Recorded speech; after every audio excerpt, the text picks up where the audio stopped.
नमस्कार, बहुत स्वागत आपका अनादि टीवी पर। मैं हूं आपके साथ पारुल। उत्तर प्रदेश की सियासत में वाया बिहार भूकंप आया हुआ है, जिसके झटके सीधे विपक्षी गठबंधन में शामिल दलों के नेताओं को महसूस हो रहे हैं। जी हां, नीतीश बाबू एक बार फिर से बीजेपी के हो गए हैं और नवी बार मुख्यमंत्री बन गए हैं। लेकिन ये झटका विपक्षी गठबंधन के लिए बड़ा ही जोरों का था, जिसके बाद नीतीश को कोई पलटू कह रहा है तो कोई गिरगिट। लेकिन जो नीतीश विपक्षी गठबंधन के मुख्य सूत्रधार थे, आखिर क्यों उन्होंने दल बदल लिया? कहा जा रहा है नीतीश कुमार ने विपक्षी गठबंधन को यूं ही अलविदा नहीं कहा है। दरअसल विपक्षी गठबंधन के बिहार में बिखराव के लिए राष्ट्रीय जनता दल से ज्यादा कांग्रेस का शीर्ष नेतृत्व जिम्मेदार है, क्योंकि नीतीश कुमार को लगने लगा था कि गठबंधन में उनकी दाल अब नहीं गलने वाली है। इसलिए नीतीश कुमार ने लोकसभा चुनाव से पहले बिहार में खेला कर दिया। इसका खामियाजा गठबंधन को भुगतना पड़ेगा जाहिर। और अगर बात करें उत्तर प्रदेश की, तो उसका प्रभाव यूपी पर भी बहुत ज्यादा पड़ेगा, क्योंकि बीजेपी ने नीतीश को शामिल करके एक तीर से कई निशाने साधे हैं। गौर कीजिए तो उत्तर प्रदेश में यादवों की बात कुर्मी वोटर्स की बहुतायत है। नीतीश कुर्मी समुदाय से आते हैं। वहीं जिस जातिगत जनगणना को नीतीश ने हवा दी थी, वो मुद्दा भी अब ठंडा पड़ जाएगा। तो बीजेपी को फायदा ही फायदा है कुल मिलाकर, और गठबंधन को नुकसान, क्योंकि यहां भी कांग्रेस को सपा ने 11 सीटें देने की बात कही है। लेकिन कांग्रेस की तरफ से इस पर अजय राय कह चुके हैं कि सपा ने तय किया है। फिलहाल उनसे यानी कांग्रेस से कोई चर्चा नहीं हुई है। तो गठबंधन के लिए चुनौतियां बहुत बड़ी हैं। राम मंदिर के बाद उत्तर प्रदेश में बीजेपी के पक्ष में माहौल बनता दिख रहा है। तो 24 की जंग विपक्षी दलों के लिए नहीं है आसान। लोकसभा चुनाव करीब है और बीजेपी दाव चल चुकी है। उधर विपक्ष में कुछ भी तय नहीं है, न नाम न नंबर। इसी पर चर्चा कर रहे हैं, कुछ रिएक्शंस हैं, वो आपको दिखा देते हैं। कि जदयू जो है वो गैर कांग्रेसवाद से ही पैदा है। नीतीश कुमार का जन्म जेपी आंदोलन से गैर कांग्रेसवाद के ही, इसलिए स्वाभाविक गठबंधन उनका हमारे साथ ही हो सकता है। सही कहा हमारे केसी त्यागी ने। केसी त्यागी भी लोकतंत्र सेनानी थे, जेल में थे 2.5 साल। कांग्रेस के साथ बनी नहीं सकती, ये अलग बात है कि उन्होंने कई बार प्रयास किया लेकिन असफल रहे। मेरा ये मानना है कि वो कांग्रेस जिम्मेदार है, कौन जिम्मेदार इससे कोई मतलब नहीं। ये जरूर है कि अब नीतीश जी हमारे साथ हैं, तो हम लोग उनका भी अच्छा दिन आ गया है और भारतीय जनता पार्टी तो 400 के पार चली जाएगी। पूरे सम्मान के साथ रखा जेडीयू को। कांग्रेस ने नीतीश कुमार की इज्जत और उसमें कोई कमी नहीं छोड़ा। कांग्रेस ने उनको संयोजक बनाने के लिए प्रस्ताव रखा, नीतीश कुमार ने मना कर दिया बनने से। तो कांग्रेस जिम्मेदार नहीं है, जिम्मेदार वो स्वयं है। अब अगर छोड़ के चले गए हैं तो उस पर लिपापोती करने की आवश्यकता है। क्यों छोड़ के गए, उनको ये बताना चाहिए। क्या लालच मिला उनको, भाजपा में क्या मिलने जा रहा है? यहाँ तो वो संभावित उम्मीदवार हो सकते थे, किसी बड़े पद पर उम्मीदवार हो सकते थे। वहाँ क्या मिलने जा रहा है, क्या लालच दिया उनको, ये उनको अभी क्लियर करना चाहिए। जिनके जाने के बाद उनकी कमी महसूस हो रही हो और फिर ये कहा जा रहा हो कि वहां मिले ना मिले, हम तो दे ही रहे थे। तो ये सियासत का भी रूप है। जब थे तब कद्र नहीं, जब चले गए तब ये महसूस कराया जा रहा है कि यहाँ पर आपका तो बोलबाला हो सकता था, एकदम बम्पर कुछ ना कुछ पद मिल सकता था। खैर, मिलियन मेहमानों से जो हमारे साथ चर्चा में जुड़ रहे हैं, उनसे आगे इस चर्चा को लिए चलेंगे। मनीष पांडे जी कांग्रेस से हमारे साथ जुड़े हुए। मनीष जी, आपका स्वागत। डॉक्टर शशिकांत भारतीय जनता पार्टी से हमारे साथ जुड़े हुए हैं, बहुत बहुत स्वागत करती हूँ। के त्रिपाठी जी जदयू से हमारे साथ जुड़े हुए हैं। प्रोफेसर साहब, बहुत बहुत स्वागत आपका त्रिपाठी जी। कपिल श्रीवास्तव जी सपा से हमारे साथ जुड़े हुए हैं, बहुत स्वागत करती हूँ कपिल जी आपका भी अनादि टीवी पर। सबसे पहले शशिकांत जी, मैं आपसे जानना चाहूंगी, कांग्रेस ने यह सवाल उठाया है कि जरा बताइए कि नीतीश को क्या ऑफर किया आपने जो वो आपके पास आ गए और यूपी में भी कुर्सियों के पैर हिला दिए? नीतीश कुमार जी जो है कल तक वो गठबंधन में थे और उन्होंने बारह गठबंधन की शुरुआत भी उन्होंने किया, उन्होंने गठबंधन की बात भी करी थी। लेकिन कांग्रेस पार्टी या जो बिहार की पार्टी है, लालू प्रसाद यादव की पार्टी है, इन लोगों ने उचित सम्मान उनको नहीं दिया। ये भी एक कारण हो सकता है, या वो जो बातें कहना चाहते थे उनको ये लोग अनसुना कर रहे थे, सुन नहीं रहे थे। आज जो इंडिया अलायंस है, इनकी तो यही सामने आ रहा है, हर प्रदेश से आ रहा है कि कोई किसी को सुनने को तैयार नहीं है। ममता सुनने को तैयार नहीं है, लालू के बेटे सुनने को तैयार नहीं है, अखिलेश यादव सुनने को तैयार नहीं है। वहां दिल्ली और पंजाब में आप पार्टी ने कह दिया कि हमसे आपका कोई लेना देना नहीं, पंजाब में हम घुसने नहीं देंगे। तो ऐसे इंडिया अलायंस का जो इन्होंने ये एक तरीके से कहा जाए, हकीकत तो ये कि सूत्रधार रहे हैं लेकिन जब इन्होंने देखा कि भाई कोई सम्मान करने को तैयार नहीं है, कांग्रेस पार्टी अपनी जोते चली जा रही है, अपनी बात कहे चली जा रही है, लेकिन नीतीश कुमार जी ने जो शुरुआत किया इंडी गठबंधन के अलायंस का, तो इनकी बात तो कोई सुनने को तैयार नहीं। ये कहा जा रहा है सर, बीजेपी की तरफ से भी कोई कम डोरे नहीं डाले गए उनके ऊपर, क्योंकि आपको 400 प्लस का अपना सपना पूरा करना है, तो नीतीश के बगैर कुर्मी वोटर्स को साधे बगैर नहीं होने वाला था, इसलिए आप लोगों की पूरी कोशिशें थी। पारुल जी देखिए, भारतीय जनता पार्टी एक राजनीतिक पार्टी है और आने वाले दिनों में लोकसभा चुनाव होना है, तो कोई भी जो भारतीय जनता पार्टी के रीति नीति को अपनाता है, भारतीय जनता पार्टी के साथ अपनी सहजता और सुगमता समझता है, और हमारे भारतीय जनता पार्टी द्वारा चलाए जा रहे सरकार की जो दशा और दिशा है, उससे अगर सहमत है कोई पार्टी आ सकती है भारतीय जनता पार्टी के साथ एनडीए में अलायंस कर सकती है। नीतीश जी भी सुविधा अनुसार आ जा सकते हैं, कई बार आपके पास याद आ गई तो आपके पास चले आए, कई बार वहां चले आए। ठीक, आ रहे वापस। कांग्रेस से हमारे साथ मेहमान जुड़े हुए, उनकी तरफ रुख कर रहे थे। मनीष पांडे जी, सुन पा रहे हैं आप मुझे? हाँ जी मैम। मनीष पांडे जी, स्थिति साफ है, मैं प्रश्न दोहराऊंगी नहीं। कई जगहों पर जो ममता जी हैं, भगवान साहब हैं, सभी ने कह दिया है कि साहब आपके साथ नहीं, वो आगे जाना चाहते हैं।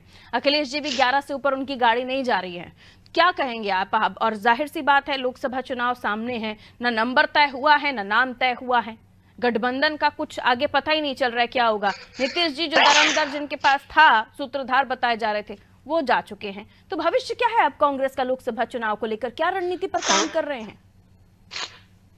पहले तो मैं यहाँ पे बैठे सभी अपने प्रवक्ता लोगों को प्रणाम करता हूँ, और आपसे पारुल जी एक बात कहना चाहूंगा कि कांग्रेस पार्टी के बारे में अगर आप जानते हो तो सबने ये पढ़ा है, सभी ये जानते हैं कि कांग्रेस पार्टी सभी को साथ लेकर चलने में विश्वास रखने वाली पार्टी है, और आजादी से लेकर अब तक उसने बहुत उतार चढ़ाव देखे हैं।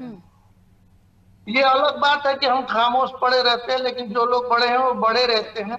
नो डाउट कि नीतीश जी बड़े नेता हैं, उनका राजनीतिक अनुभव, उनका कौशल एक बेहतरीन है, लेकिन यह भी सच है कि नीतीश जी का जो प्रयास था गठबंधन के लिए, वो भी उन्होंने सर्वप्रथम किया, वो सराहनीय था। लेकिन इसका क्या मतलब होता है कि अगर आपके प्रयास में आपको यथोचित सफलता न मिले तो आप गटर को, गंदगी को साफ करने के लिए गटर के पानी से नहा ले, ये कहीं से उचित नहीं है। अभी इस पर कुछ भी कह पाना बहुत ही तत्कालीन व्याख्या होगी, लेकिन एक बात मैं स्पष्ट ये कर देना चाहता हूं कि यह निर्णय भविष्य में कितना कारगर होगा नीतीश जी के लिए, मैं कोई भविष्यवक्ता तो हूं नहीं, लेकिन ये आम जनमानस के लिए भी ये सफाई अभियान की बात आप कर रहे हैं, उसमें आपको शामिल न ममता जी करना चाहते हैं, न भगवंत मान जी करना चाहते हैं, तो इस सफाई अभियान में सब अपने अपने स्वार्थ से जुड़ रहे थे सर, और अभी भी अपने स्वार्थ से ही जुड़ रहे हैं। सफाई अभियान में उन्हें लगता है कि आपका अगर थोड़ा भी योगदान हो जाएगा तो आपको बदले में ज्यादा देना पड़ेगा, इसलिए आपसे नमस्ते कर रहे हैं। इस हकीकत को क्यों नहीं स्वीकारते आप?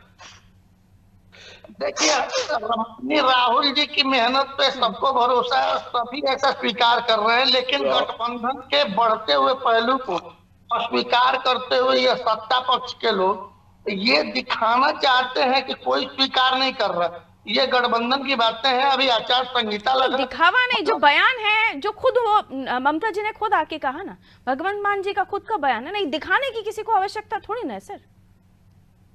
अभी बात नीतीश जी पे अगर हो रही है, नीतीश जी पे कर लीजिए, चलिए भगवंत मान जी पे ही मैं कर लेता हूँ, या अखिलेश जी 11 दे रहे हैं तो स्वीकार कर लीजिए। आधिकारिक बयान अभी किसी की भी तरफ से ऐसा कुछ भी नहीं आया है। अखिलेश जी का ट्विटर नहीं देखा आपने, उनका एक्स पोस्ट नहीं देखा आपने, वो तो ऑथेंटिक है। अखिलेश जी का ऑफिशियल अकाउंट है जिससे वो पोस्ट कर रहे हैं, और 11 सीटों का ऑफर कर रहे हैं, जिस पर अजय राय जी की भी बाइट आ जाती है कि आप, उन्होंने आकलन किया है, उन्होंने ऑफर किया, हमने स्वीकारा नहीं है। माननीय अजय राय जी और हमारे पार्टी के शीर्ष नेतृत्व को इसका निर्णय करेंगे कि कितनी सीटों पे हमें लड़ना है। अभी इस बारे में कह पाना कुछ भी बहुत ही जल्दीबाजी होगी, ये निर्णय आपके सामने नहीं, क्योंकि आएगा। आपने कहा कि कोई आधिकारिक बयान नहीं है, तो सबके अपने आधिकारिक बयान सामने आए, उनका कोई कॉपी या डुप्लीकेट नहीं बोलकर गया है। तो ये आपको समझना होगा कि आपकी स्वीकार्यता राज्य में बैठे दल नहीं कर रहे हैं कि आप डुप्लीकेट कोट कर रहे हो। मेरे कहने का यह मतलब है कि अभी हो सकता है कि हमारे गठबंधन के साथी कुछ नाराज चल रहे हैं, किसी के मन में कुछ भी है, लेकिन ऐसा है कि वो सांप्रदायिकता के ध्रुवीकरण से निकलना चाहते हैं। ऐसा नहीं हो कि वो अपनी तैयारियों में मग्न हैं, आप यही सोच रहे हैं नाराजगी है, बाद में आपको छक्का चौका लग जाए और आपकी तैयारियां ही ना हो पाए, क्योंकि कोई खबर ही नहीं निकलकर सामने आ रही है जो आपके लिए, आपके गठबंधन के लिए पॉजिटिव हो। खैर, पारुल छक्का चौका मारने में नहीं, बात वो देखते हैं जिन्होंने नई नई अभी कुर्सी संभाली है, सांप्रदायिकता का ध्रुवीकरण करके जो अभी सत्ता पे काबिज है, उन लोगों को ये सोचना चाहिए कि कहां से कैसे छक्का मारना है। तो मैं फिर वहां चली जाऊंगी कि सांप्रदायिकता का बीज किसने बोया था या कौन था, शुरुआत किसने की थी, तो वो बहुत दूर चला जाएगा, रहने दीजिए। मैं कपिल जी के पास जा रही हूँ। कपिल जी, क्या बताएंगे आप, क्या अखिलेश जी ने 11 सीटें ऑफर नहीं की जो वोट परसेंट है उसको देखते हुए, और नीतीश जी आप जा चुके हैं, क्या गठबंधन को संभालने की जिम्मेदारी, क्योंकि बड़ा दल होने के नाते कांग्रेस की हो जानी चाहिए, लेकिन कांग्रेस किसी नंबर को किसी जगह पर जाती है तो वहां से नो कह दिया जाता है। ये सबसे पहली चीज तो ये कहते हैं कि नीतीश इतने बड़े राजनीतिज्ञ हैं कि उन्होंने जो ये अपना एक फैसला लिया है का क्या अग्रिम भविष्य होगा वो स्वयं ही जानते हैं, क्योंकि कुछ लोग पॉलिटिक्स के लिए स्वयं में किताब, और ये निश्चित सी बात है कि जो व्यक्ति किसी चीज का सृजन करता है उसका विध्वंस तो कभी नहीं करना चाहिए, और ये भविष्य तय करेगा कि उन्होंने सृजन किया था या विध्वंस किया। और अब तक तो 8 बार तो सर तय होता आया है और दिखता भी आया है, अब 9वीं बार मुख्यमंत्री बन गए हैं, कभी इधर कभी उधर। मैं तो सबसे पहले यहीं से शुरुआत करना चाहता था, चलिए आपने अच्छा किया याद दिला दिया कि उन्हें बहुत बहुत शुभकामनाएं 9वीं बार मुख्यमंत्री। 11 वर्ष में उन्होंने 9वीं बार लिया है, तो उनकी प्रतिभा विश्व रिकॉर्ड बनाया उन्होंने। तो हम सारे लोगों को जो जरूरी राजनीति करते हैं आज के युग, उनको सुविधा की राजनीति और सुगमता की राजनीति में अंतर समझना पड़ेगा, और जनता की राजनीति। तो हम तो ये बेहतर समझते हैं कि नीतीश जी जिन्होंने सृजन किया था इस टीम इंडिया का, वो निश्चित रूप से इंडिया टीम का कभी विध्वंस नहीं कर सकते, ऐसा ठीक है। वो जिस वजह से भी गए होंगे वो तो आगे पता चलेगा, लेकिन हम आप बात बहुत उससे कह रहे हैं गंभीरता के साथ कि टीम इंडिया इंटैक्ट है और भारतीय जनता पार्टी को पूरी तरह से पराजित करेगी इस बार 2024। और राजनीति में जो समीकरण बनते दिखाई देते हैं वो कोई जरूरी नहीं होते कि वैसे ही होते। क्या आप अगर कोई इन स्पिन फेंकें, ऑफ स्पिन फेंकें, गुगली फेंकें, तो तमाम चीजें, वो बॉल तो वही होती है क्रिकेट की, लेकिन फेंकने की स्टाइल और कटने की स्टाइल तो फिर सर रुझानों तक भी आते आते मत पड़ जाते, रुझानों तक भी आते आते चर्चाएं होती हैं, फिर स्थितियां पलट जाती हैं। तो समीकरण जो बनते हैं, जो स्थितियां, जो न्यूज निकलकर सामने आ रही होती है, चर्चा उसी पर हो रही होती है। और इसलिए चर्चा ये भी हो रही है कि नीतीश जी कुर्मी समुदाय से आते हैं। आप लोगों के यूपी की मैं बात करूं तो यादव इस पर आपकी काफी अच्छी पकड़ है, उसके बाद कुर्मी इस पर पकड़ है, लेकिन नीतीश जी का कार्ड अब बीजेपी के पास है, तो वो मान के चल रहे हैं 400+ तो हम जा रहे हैं। आपकी स्ट्रेटेजी पर पानी? देखिए हमारी स्ट्रेटेजी पे कोई पानी, मैं आपको क्यों कह रहा हूं। हमने जो स्ट्रेटेजी बनाई है वो बृहत रूप में पूरे भारत के लिए बनाई है, और उत्तर प्रदेश में तो हम वैसे ही इनसे जीत रहे हैं आराम से। इस बार उत्तर प्रदेश के अंदर Bharatiya Janata party double digit में आएगी तो कितनी बड़ी बात हो जाएगी, क्योंकि आपने कोई काम नहीं किया और जनता उत्तर प्रदेश की काम पर आप वोट देने के लिए तैयार है। तो किसी चीज के पीछे छुपिएगा, आप जानते रहिएगा, कहते रहिएगा, आस्था कुरेदते रहिएगा, कोई फर्क नहीं पड़ेगा। और दूसरी चीज आपको बता दें, कांग्रेस और समाजवादी पार्टी के बीच में जो सीट शेयरिंग की बात हुई है वो 11 सीट तो कन्फर्म हुई, बाकी कुछ सीटों पे हमारी बात चल रही है। ये अखिलेश जी ने भी कहा, हम भी आपसे कह रहे हैं, हमारे राष्ट्रीय अध्यक्ष ने कहा। नहीं, कांग्रेस की तरफ से कोई ऑथेंटिक बयान नहीं आ रहा है ना सर, तो आप लोग कह रहे हैं लेकिन वो स्वीकार नहीं कर रहे। हम कह रहे अगर अस्वीकार किए होते तो अस्वीकार किया गया होता, आया क्या? नहीं, तो अजय राय जी ने कह दिया ना, ये आप लोगों ने तय किया है, कांग्रेस से कोई चर्चा नहीं हुई है। वो बाइट में आपको सुनवा दूंगी अगर आप कहेंगे तो। अजय राय जी या हमारे प्रदेश अध्यक्ष जी टीम इंडिया के कन्वीनिंग कमेटी में नहीं है। जो उस कमेटी में उसकी ना बात होती है, उसकी स्वीकारिता होती है, अस्वीकारिता। अब प्रदेश अध्यक्ष की कोई वैल्यू नहीं है, ये आप कह दीजिए तो फिर कांग्रेस फिर क्या ही करे गठबंधन में रहकर, क्या कहेंगे फिर? मैं आपको बार बार कह रहा हूं, हाँ। जो लोग उस कमेटी में शामिल हैं उन्हीं की है जिम्मेदारी। बयान आप लोग देते हैं तो आपको भी दिशा निर्देश मिलते हैं ना बताने के लिए।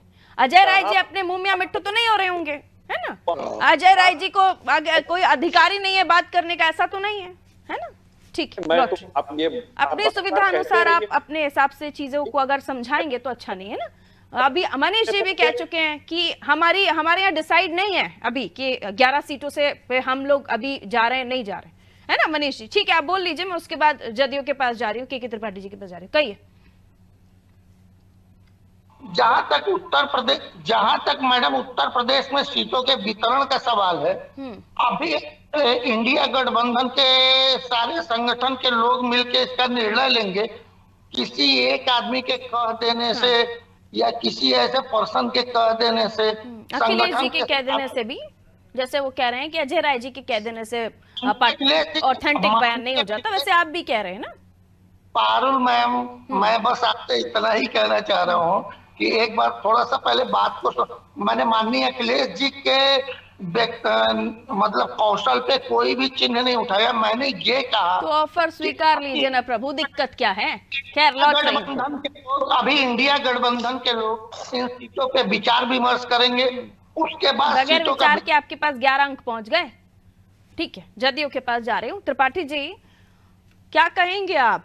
इधर से उधर पॉलिटिक्स में अभी से अदला बदली चल रही है और बीजेपी से भी मैंने पूछा कि ये सुविधा अनुसार जो सारी चीजें हो रही हैं, मन परिवर्तन हो जाना, क्या वाकई आपको लगता है कि नीतीश जी को किसी ऑफर में, किसी लालच में लाकर दल में शामिल कराया गया होगा, या नीतीश जी कंफर्टेबल गठबंधन में नहीं महसूस कर रहे थे, उन्हें जो चाहिए था वो नहीं मिल रहा था? त्रिपाठी जी। पारुल जी देखिए, पहली बात तो राजनीति में ना तो कोई परमानेंट दुश्मन होता है ना कोई परमानेंट मित्र होता है, परिस्थितियां बनाती। जहां तक बिहार का सवाल है, माननीय नीतीश कुमार जी इंडिया गठबंधन के सूत्रधार रहे हैं। पहली बैठक पटना में बुलाई और सबकी मेजबानी की, और उसमें क्या निकल करके आया, उसमें जो उन्होंने एडवाइस दिया था इंडिया गठबंधन को, और ये हमेशा माननीय नीतीश कुमार जी कहते आए हैं कि बगैर कांग्रेस के कोई गठबंधन नहीं बन सकता। लेकिन उसके बावजूद भी उन्होंने जो अपने सुझाव दिए थे कि भाई एक कॉमन मिनिमम प्रोग्राम बना लीजिए, दूसरा उसके साथ एक कोई कन्वीनर या चेहरा बता दीजिए, तीसरा सीट शेयरिंग कर लीजिए, जो बहुत जरूरत है, क्योंकि हमें जिसके खिलाफ लड़ना है वो बहुत बड़ी पार्टी है, हर तरीके से मजबूत है, और उसके साथ लड़ने के लिए हम सबको एक साथ आना पड़ेगा, ये मजबूरी है। लेकिन हुआ क्या, दूसरी तीसरी बैठक के बाद उसमें बैठक से कुछ नहीं निकला, और माननीय नीतीश कुमार ने कई बार प्रेस कॉन्फ्रेंस करके भी कहा, प्रेस में भी कहा, मीटिंग में भी कहा, बॉम्बे की मीटिंग में भी कहा और बेंगलोर की मीटिंग में भी कहा कि भाई इसको जल्दी से जल्द, जितनी जल्दी हो सीट शेयरिंग हो जानी चाहिए, ताकि लोग अपनी अपनी तैयारी करें, क्योंकि साधन की कमी है हमारे इंडिया गठबंधन में। और एक बात और पारुल जी, जो एक्चुअली है क्या कि क्यों नहीं कांग्रेस आगे आई, क्योंकि वो कांग्रेस जो है वो जो जितनी देश की रीजनल पार्टी है, वो कांग्रेस के वोट को पा करके ही वो रीजनल पार्टी प्रफुल्लित हुई है, रीजनल पार्टी का वहां पे विकास हुआ है। तो उससे रीजनल पार्टी को प्रॉब्लम है, चाहे वो बंगाल हो, चाहे वो आपका उत्तर प्रदेश हो, चाहे हरियाणा हो, चाहे नहीं, लेकिन नीतीश जी वहीं पर वापस आते हैं आप ही की बात पर कि नीतीश जी आपने बताया कि तमाम चीजें वो चाह रहे थे होना, लेकिन वैसा नहीं हो पा रहा था, लेकिन जिसके खिलाफ उन्होंने गठबंधन तैयार किया या अपने एफर्ट्स लगाए उसी में शामिल हो गए, खिलाफत करते करते प्यार हो गया। देखिए, जो उनकी सोच थी वो तो कई महीने से वहां पे हम आरजेडी के साथ भी हम कंफर्टेबल नहीं थे, माननीय नीतीश कुमार का काम करने का जो तरीका है, ये नवी बार कंफर्टेबली के साथ यूज किया है शब्द, उस तरीके के साथ उनका मिजाज जो है वो मिल नहीं रहा था। और जब कोई मिजाज नहीं मिलता है, इसलिए अभी उन्होंने कहा भी कि भाई मैं 1 महीना से मीडिया से भी बात नहीं कर रहा था, तमाम उनके ऊपर दबाव था, इसलिए उससे निकलना चाह रहे थे। नहीं, कैसा दबाव था कि लड़ते लड़ते दल में मिल गए? नहीं, दल में मिल नहीं गए तो भाई, तो हमारा तो नेचुरल एलाइज हम हैं, इनके 98 से हैं। जॉर्ज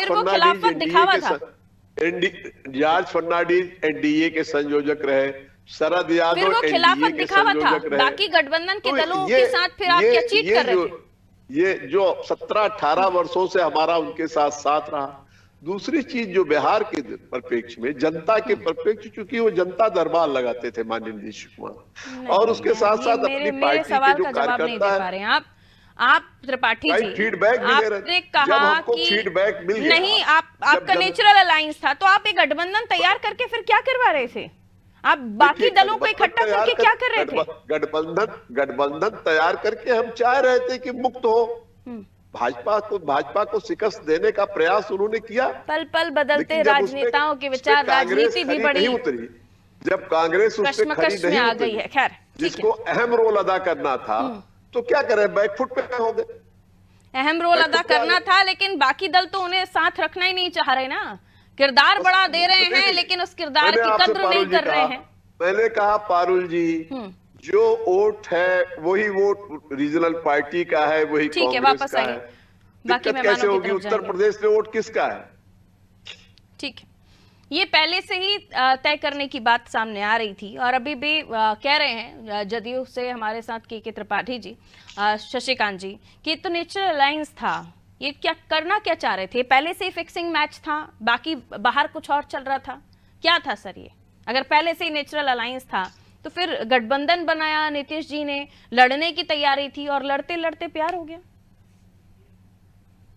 हाँ, देखिए पारुल जी, अगर इसको थोड़ा सा गंभीरता से देखा जाए, तो अगर जो इंडिया अलायंस बना है उसमें अगर सबसे संजीदा व्यक्ति कोई था, सबसे सीरियस कोई व्यक्ति था, तो नीतीश कुमार जी। नीतीश कुमार जी ने ही पहल किया कि भाई इंडिया अलायंस बननी चाहिए, और पटना में उन्होंने मीटिंग भी बुलाई।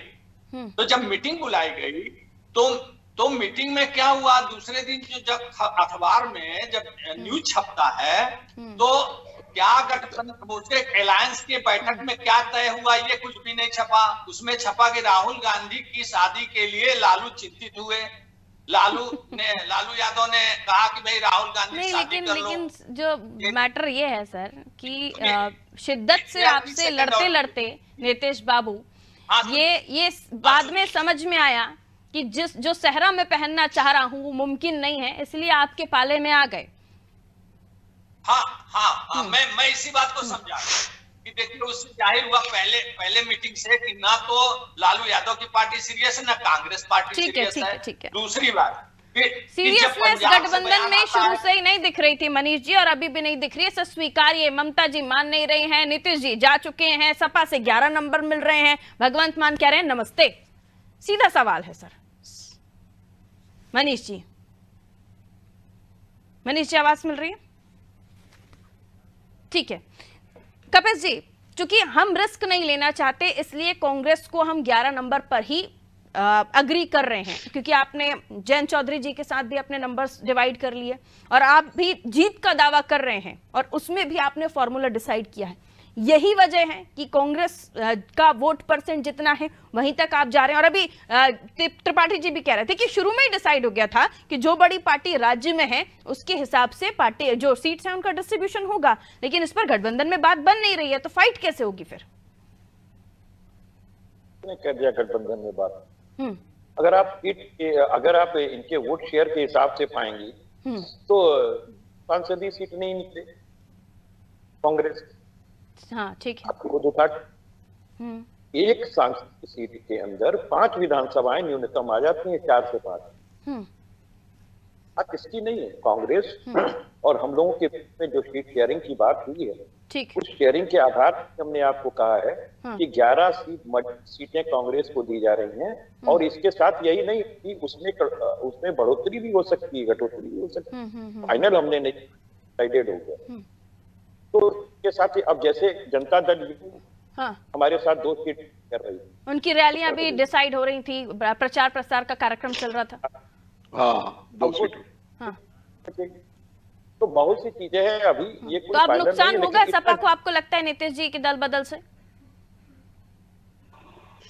हर बार ये कह रहा हूँ कि नीतीश जी इस चीज का सृजन किया है, जिस चीज को सृजन किया है उसके ध्वंस में कैसे हो सकता है, ये तो भाजपा को तय करना होता। ठीक है त्रिपाठी जी, अब 10वीं बार का इंतजार तो नहीं करेंगे कि अभी वहीं रहना है, क्योंकि नेचुरल अलायंस है, तो अब वहीं रहेंगे या फिर आप मन परिवर्तन होगा लोकसभा के बाद? हाँ, वही पारुल जी वहीं रहेंगे। और दूसरी चीज नेचुरल अलायंस है। अब आपके के दल के नेता विश्वास नहीं कर पा रहे। कांग्रेस ने बहुत देरी कर दी थी। नीतीश कुमार को जो सम्मान मिलना चाहिए था इंडिया गठबंधन में, वो नहीं मिला। वही कहा ना शशिकांत जी ने कि जिस सहरा बांधना चाहते थे वो नहीं मिल पा रहा था, इसलिए पारुल जी, हिंदुस्तान की पॉलिटिक्स में जो ईमानदारी का साफ चेहरा नीतीश कुमार हैं, वो किसी पार्टी में नहीं। उनके ऊपर तो आपने इंडिया गठबंधन के बाकी दलों से कर दिया, आप ईमानदारी के कसीदे पढ़ रहे हैं। कोई ईडी सीबीआई की जांच है, 18 वर्षों तक बिहार में रहे हैं और करीब 10-15 वर्षों तक केंद्र में शासन किया, कभी उनके ऊपर जांच नीतीश जी को एक बार फिर से मुख्यमंत्री बनने के लिए शुभकामनाएं।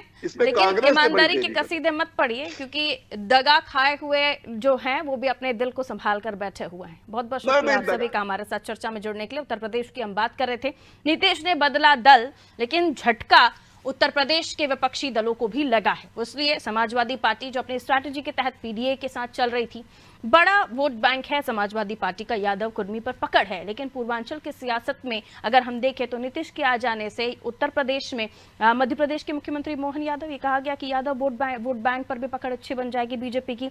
राम मंदिर से माहौल बन ही गया है बीजेपी के पक्ष में उत्तर प्रदेश में, और दूसरा कुर्मी फैक्टर भी अब वो लेकर आ गई है यूपी में। तो 400+ की बात बीजेपी अगर कर रही है तो उसके पीछे जो पूरी स्ट्रैटेजी लेकर भारतीय जनता पार्टी चल रही थी उस पर काम करना अब जमीन पर शुरू कर दिया भारतीय जनता पार्टी ने। लेकिन इंडिया अलायंस के लिए काफी मशक्कत हो गई है कि इधर जाएं या उधर जाएं। कांग्रेस के लिए तो दाल ही नहीं गल रही है, ये कह सकते हैं, क्योंकि जा रहे हैं पश्चिम बंगाल तो ममता जी कह रही हैं यहां मत आइए, पंजाब जा रहे हैं भगवंत मान कह रहे हैं यहां मत आई है, और यहाँ पर यूपी की बात करें तो सपा कह रही है हम 11 ही दे पाएंगे।